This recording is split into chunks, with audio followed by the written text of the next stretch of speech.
Bonjour, bienvenue pour cette analyse des événements qui façonnent la sécurité et la politique en Afrique de l'Ouest. Bonjour.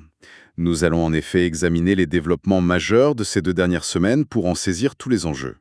Et cette mise à jour stratégique vous est proposée par ProWave AI.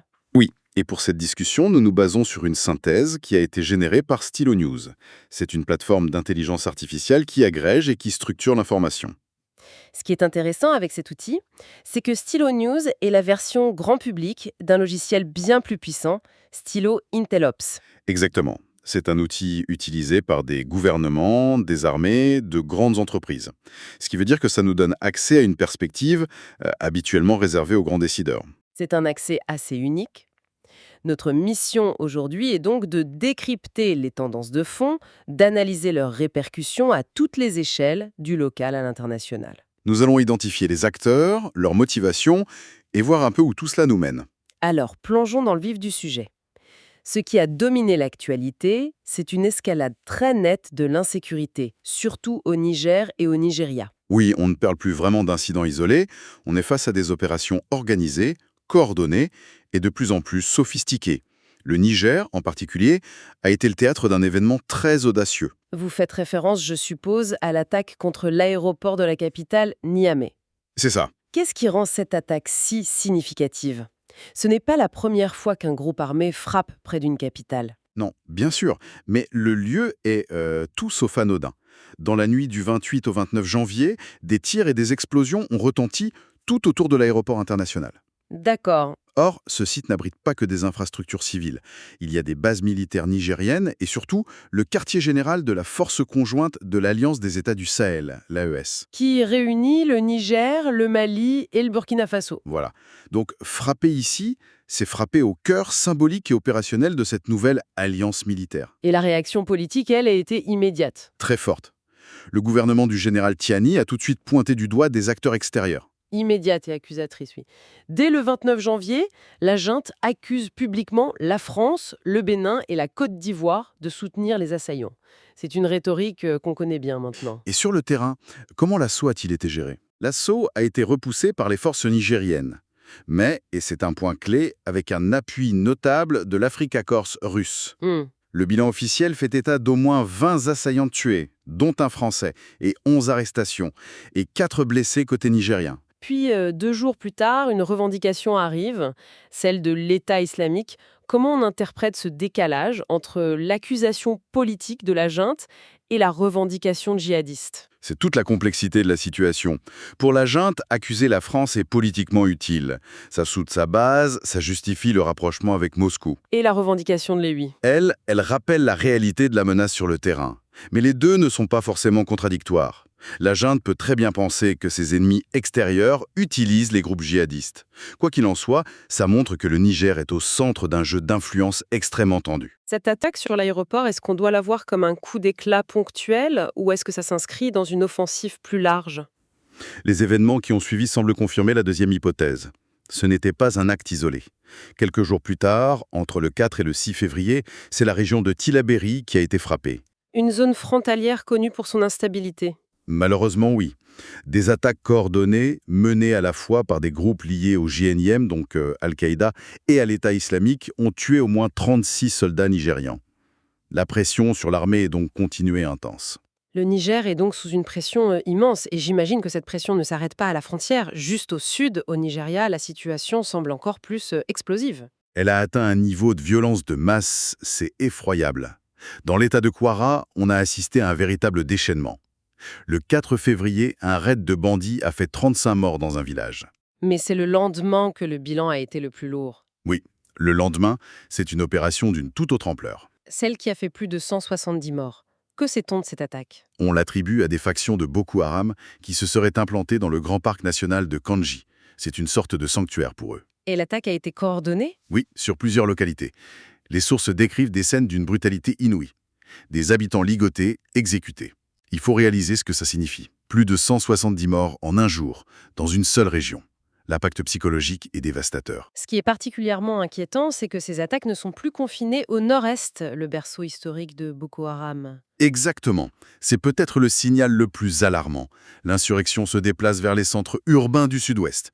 Pour l'État nigérien, c'est une menace existentielle qui se rapproche de son cœur économique. Et pour compliquer le tableau, les sources évoquent l'émergence d'un nouveau type de menace, un groupe hybride nommé l'Akurewa.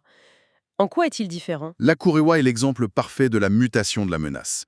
Ce n'est plus un groupe purement idéologique, ni un simple gang criminel. Il fusionne les deux. C'est-à-dire? Il a une rhétorique djihadiste, mais ses activités sont surtout criminelles. Enlèvement, vol de bétail, taxation illégale. Et son territoire s'étend du nord-ouest du Nigeria jusqu'au Niger et au Bénin. Donc c'est un acteur transnational. Oui, et un acteur puissant. Le Nigeria l'a classé comme terroriste en janvier. Pour vous donner une idée, en décembre, des frappes américaines ont visé leur base et tué plus de 130 de leurs combattants. Ce qui nous amène logiquement au tableau d'ensemble. Toute cette instabilité, ce n'est plus seulement une affaire régionale.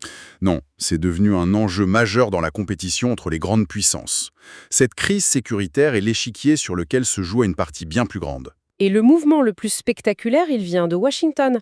Les États-Unis opèrent un pivot stratégique, n'est-ce pas?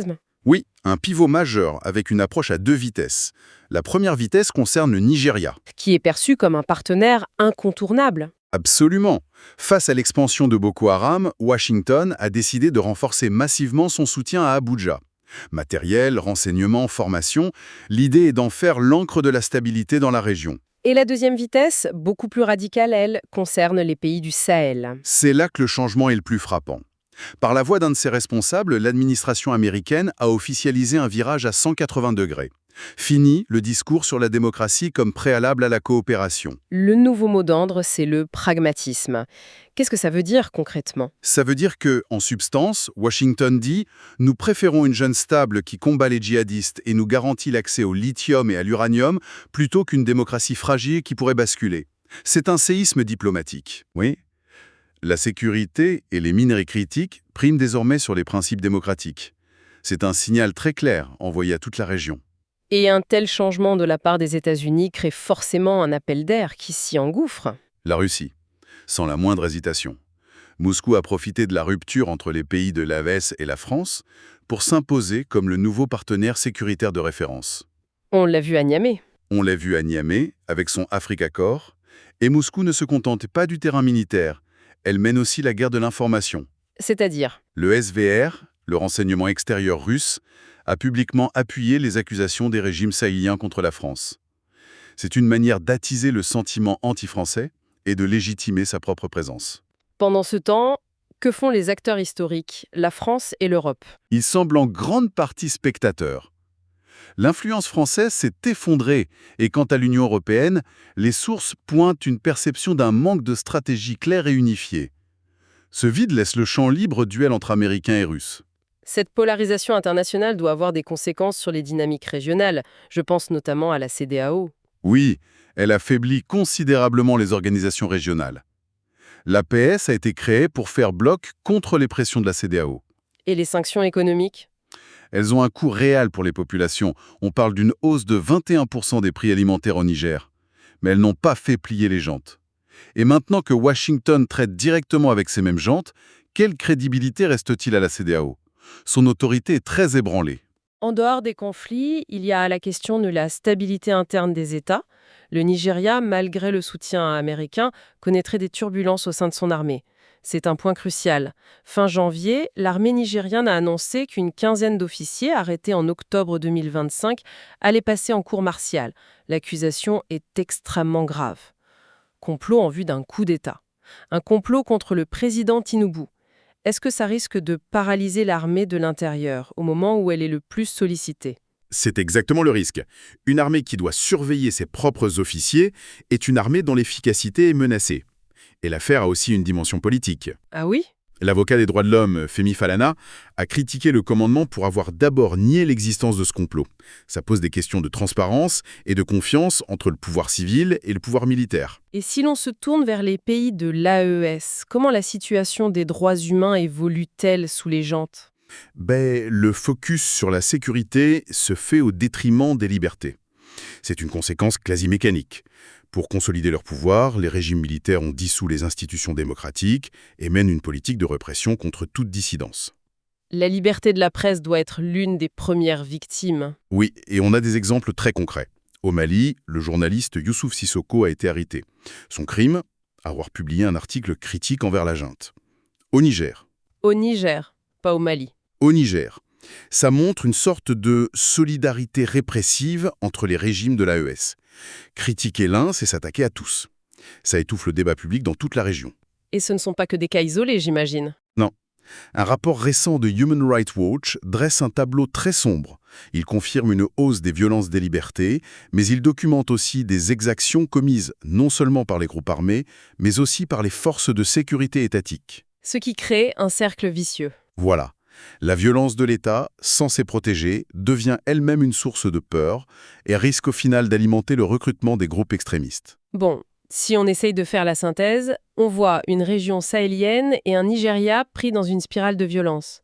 Cet espace devient un terrain d'affrontement géopolitique entre les États-Unis et la Russie, et en toile de fond, la gouvernance démocratique et les droits humains semblent être les grands sacrifiés. C'est une bonne synthèse. Et ça nous laisse avec une question fondamentale pour l'avenir. Laquelle ? Alors que les puissances mondiales privilégient la stabilité sécuritaire à court terme, même autoritaire, quelle sera la conséquence à long terme pour les populations ? Est-ce que cette approche pragmatique va vraiment éteindre les foyers d'extrémisme ou au contraire, ne risque-t-elle pas de les alimenter en érodant la légitimité des États ? C'est la question centrale, en effet. Rappelons que toute cette analyse a été rendue possible grâce à Stylo News. C'est une application disponible sur mobile et ordinateur qui permet de créer ses propres bulletins de renseignement personnalisés. Elle puise dans des centaines de sources d'informations traditionnelles et aussi sur la plateforme X. Pour ceux qui souhaitent disposer de ce type d'informations à la demande, il suffit de s'abonner à Stylo News sur le site www.stylonews.com. Merci de nous avoir écoutés. N'hésitez surtout pas à nous suggérer des sujets que vous aimeriez nous voir analyser. Et vous pouvez suivre Stylo News sur vos réseaux sociaux préférés pour rester informés.